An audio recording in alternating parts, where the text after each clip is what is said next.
Modretro is in the spotlight again, everybody.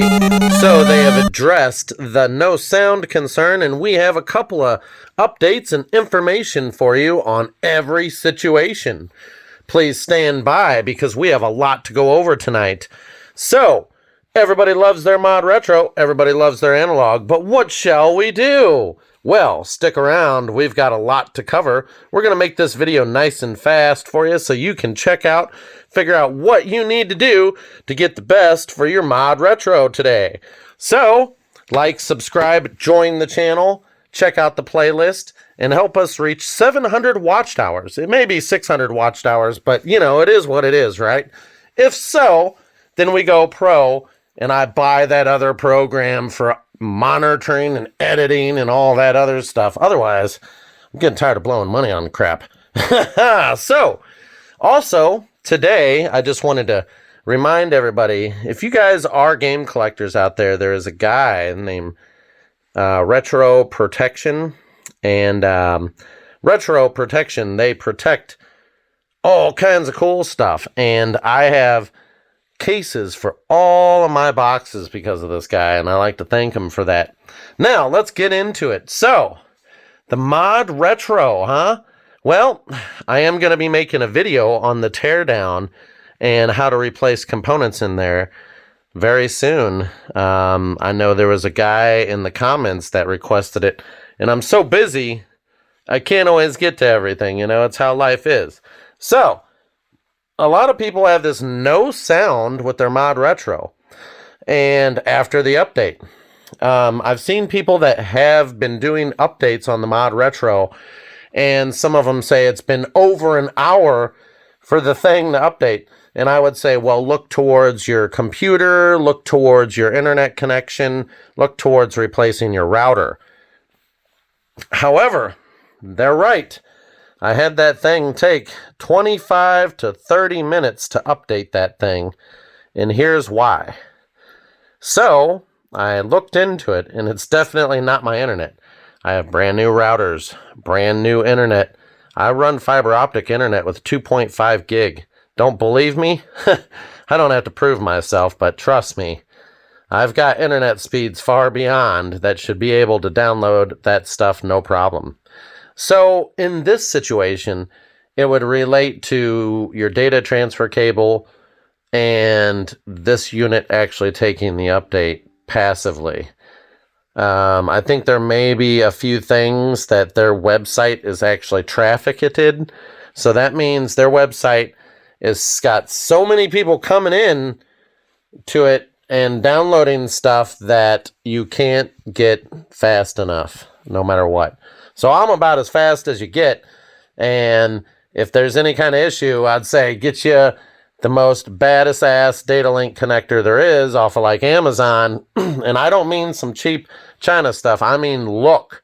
Don't go with the first option, take a nice look around, find you a data link cable that is badass, and I mean the ultra high speed has everything, billions of bits a second, you know what I mean? So let's go into this. So, Modretro sent me some information. First, they sent me a package to want to download the original program for this Modretro. So, if anything happened to it, I could install the original firmware from day one. But I don't want to do that. So, his second choice was, okay, fine, you're in the program. So basically, beta testing all of their updates before they come out. So, the HDR update, we're going to see what we get on their latest update. So stand by. We're going to put this thing to the test. We're going to go ahead and get their update and see what does their update do, and will it fix the sound issue? Because yes, it still has a sound issue, and the only way to deal with it is to unplug from the back HDMI and then plug it back in while the thing is running with a game in it. Crazy, huh? Well, let's get to it. Oh, and by the way, setting up my game room after restoring everything and getting the downstairs ready for a massive game room for the kid, let me tell you, it's not easy because I've spent money where I don't need to spend money. I'm going to tell you right now, just how hard it is for those of you watching. So this shelf only holds 20 Nintendo games across. Oh man, I've got over 200 Nintendo games. I don't know how I'm going to get, you know, when you have 20, that's not going to fit 200. I thought one would just fit my Nintendo. That is wrong. So watch what you buy on Amazon. I'm just telling you right now. Oh man. And then this one here, as you can see, it's going to be filled with Nintendo 64. But what do, right? It only holds so many across. These things, you know, you try to shop cabinets and everybody's already bought them up, or you don't know what you're getting until you get it. Even though some of them have measurements, that does not help. So, anyways, it takes a lot of stuff when it comes to fixing up your game room. All right, let's get to it. Okay, so here's where it is. Right away, it sees my computer and it says update. So we're going to see what we get. Now, obviously, you've seen my last video as to where we were with the updates, and everybody has the same update. I, however, will be experiencing new types of updates to test out stuff. We're going to see what we can do to fix all the problems with the Modretro. Obviously, I'm in contact with them too much because while I'm at work, sometimes I text them and I shouldn't be. So, let's find out what the new update will do and see what version it is compared to the old version. Okay, so we are back, everybody. Let's take a look here and find out what version we're messing with tonight. 1.24.4. So I think the other version was 1.23.3 or 1.23.3, 4, 5, 6, 7, 8, 9, 10. Anyways, as you can see, my software update, down here it says check for software updates, update from SD card. You can update those ways as well. So here is the version I'm dealing with right now. It's a 1-up version. As you can see down here at the bottom where it says coming soon, there's save states, chromatic transfer packs, everything is kind of pretty much the same. So let's go on over here. Plug and play, forget all controllers. No, we don't want to do that. And so we've got LED brightness. And we have pair, we have profile, we're going to set to clean. Of course, custom is always there, but I hate scan lines and I don't need no CRT. Thank you very much. The reason why we bought this thing was for the 4K graphics. Thank you. So we have just default or Integer or Tagger or Lugalega Lugalam Bam. Of course, Greg loves it on the stretch because I love to stretch out. And then 4K. Because that's about all we can do today is 4K at 60. Let's see what we got. So, as always, I am that guy that we're going to go ahead and plug in the Zelda game. That's right. Because there's a reason. First off, I don't think it's ready for the other Zelda game. So, let's try the original Zelda game. As soon as we put it in, it goes straight to the game. Moral of today's story is do not drink Red Bull while trying to talk. Okay, so here's our graphics, everybody. Looking hot and ready and ready. Looks pretty decent. Can't say a whole lot. Now, we do have sound on the TV. And the XR1 Pro is capturing sound. Imagine that. Would you guys like to dance? Dance off with me tonight? Yeah. So let's go down here and do a check. I am beta testing for these guys, so we're going to find out what's going on here. It's still dark. Man, that shield is dark. But the floor pixels, not too bad. Yeah, that's not too bad. But on the OLED, it does not look as good as what you're seeing on the picture right now because the OLED requires a lot of power. So let's take a look over here, guys. Let's take a look at Link. We're going to bring it around. Bring it around. Bring it around. Bring it around. Oh, yeah. There he is. Oh, yeah. So, on the OLED, he is darker, but on what you're seeing is a little bit brighter. So, definitely noticing some difference. The analog, I think, is kind of more or less like a mod. You know what I mean? You know? But the analog 3D really looks pretty good. Now, we're going to try to brighten this up just a hair. So let's bring this up. Bang, bang. Is it over here? No, it's over here, sir. Sorry. Sorry. So we're going to go to just customize and a horizontal bloom by 1. Oh, jeez. They don't make this easy. There's no way to move it. Move the dial, sir. Oh. Do it by hand. There you go. Thank you. Thank you. Okay. Okay, so a little more brightness. Boy, oh boy, that wall is bright. He looks really pixelated, really bad. Like his arms and head and everything. Now, what we're really wanting in this is probably just some real high-end modded stuff. Yeah, that's what we're wanting. So check them out. Around the edges and stuff, and a lot of pixelization. He's not conformed or solid. I think the analog kind of does emulate really, really good. It really smooths out the pixels and changes the game.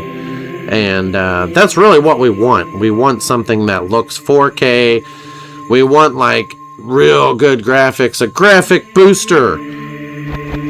You know what they should have is OG mode, where it's like as shitty can be for the Nintendo 64. And then there's upscaled 4K G-Man mode. And that would be, you know, this with a little bit of tasting over. You know what I'm saying? So let's go ahead and run out to the field. Let's check out the field, baby.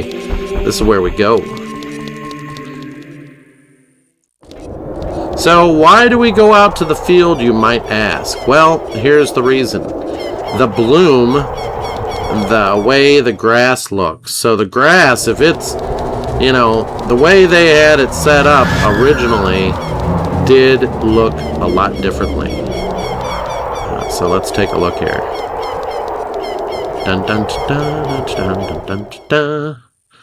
Okay, so here's the field, and it'll brighten up as soon as you come out. And as you can see, the field looks pretty decent. So on the OLED, it does seem darker. Now remember, I've got the bloom halfway, but as you can see, it does look pretty good as far as like the ground isn't that bad. So that's what I'm talking about with pixels.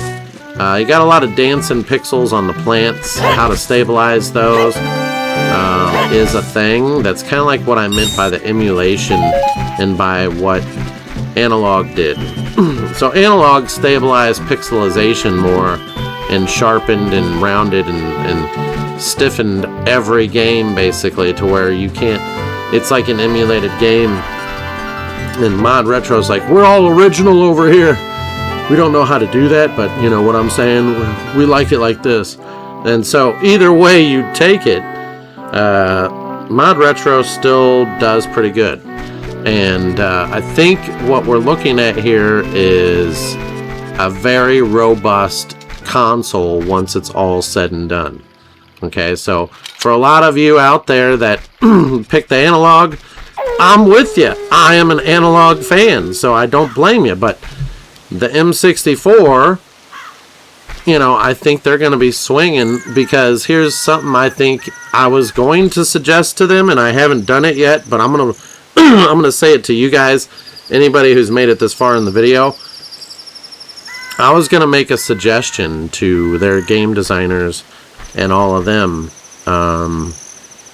to make a ultimate Modretro M64 Plus edition. And so I haven't said it, but I was going to say it in this video at the beginning, but I think I'll wait till the end.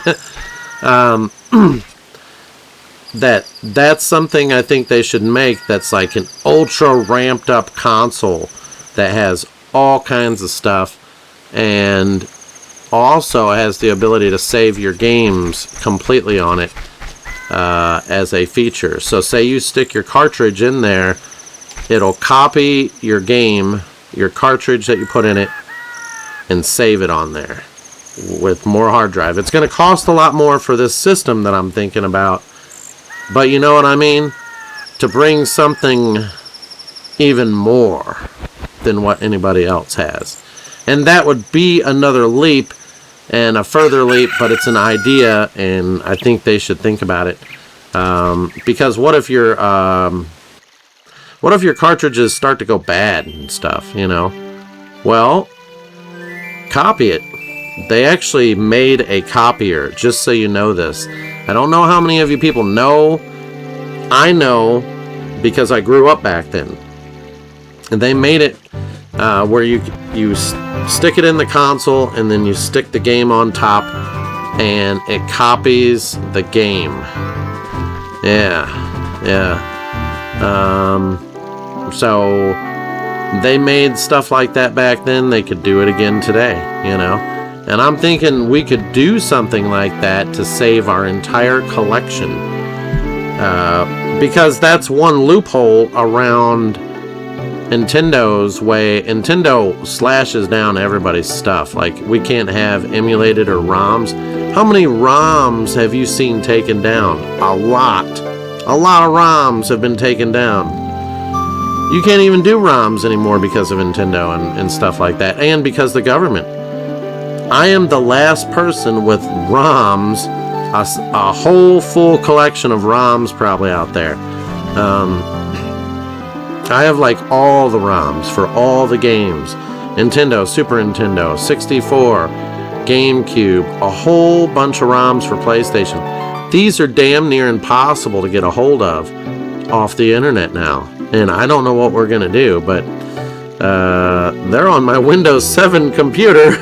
So a lot of them I have transferred over and saved on thumb drives, but I'm going to forget about those because I'm so encompassed with this M64 and analog stuff. There's going to be a lot of videos coming. Like, subscribe, share. We need to reach 700 watched hours or 600. I don't know where it's at, but somewhere near there. Help us do that. I'll talk to you guys on the next one. Click on Zombie Apocalypse.